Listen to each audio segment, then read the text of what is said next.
Good evening. Tonight, the KING5 investigators uncover a disturbing videotape that shows the graphic beating of a teenage girl in Seattle's Metro bus tunnel, while uniformed security guards simply look on. In a KING5 exclusive, Susanna Frame shows you the graphic video and asks, why did anyone jump in to help? The trouble started above ground. A pack of teens headed toward the Metro tunnel. We now know they had a mission: to find the girl walking in the middle of your screen in a white t-shirt and scarf.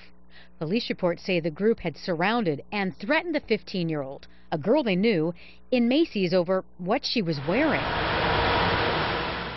Now on the tunnel platform, where buses and trains are constantly on the move, the verbal argument escalates into an extremely ugly scene. First, the boy in the hat walking toward the security camera appears to be the lookout for what's to come. Behind him, the key person to watch, the attacker, who's also 15, wearing the white t-shirt and dark jacket. She approaches the girl and, without warning, pushes her off the platform into the bus lanes.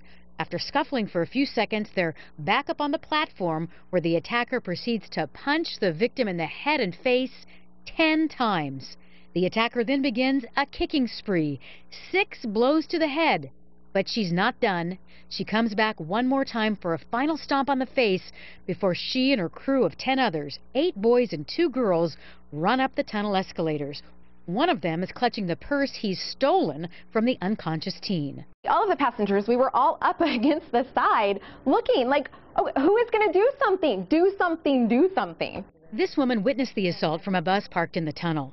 She couldn't believe that marked security guards appear to be spectators. Why on earth are there 3 security guards standing there watching it and actually allowing her to come back and kick her in the head again? Watch again to see what the guards are and aren't doing. Before one punch is thrown, the victim, with the white purse on her right shoulder, makes a clear attempt to stand as close to the guards as possible. She points out the group of approaching teens to them.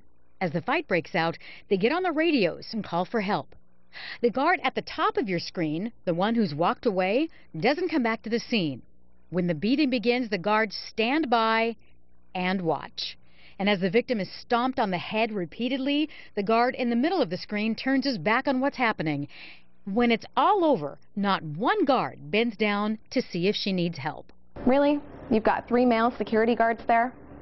A young girl that's getting kicked in the head, lying on the ground, motionless? And they couldn't do anything?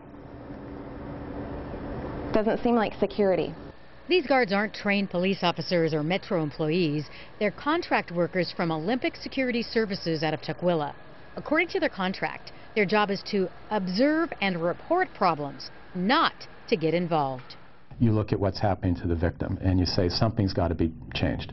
That's just not going to be acceptable. Metro's general manager Kevin Desmond says watching and calling for assistance isn't good enough anymore. We've had that observe and report for years in our contract, and this incident clearly shows that we need to change that. Metro's already launched a review to see what powers they should give the guards, working with crime experts like the King County Sheriff's Office. You just don't see that kind of thing in Seattle, but still it does happen. The question is, how do we respond? And how do we prevent it from happening in the future? People who've seen the tape, like this witness, say common decency, not contract language, should have prevailed in this case. If you're not there to help out in these circumstances, then why are you there? Metro Transit Police and King County Sheriff's deputies worked 24/7 to track down the suspects.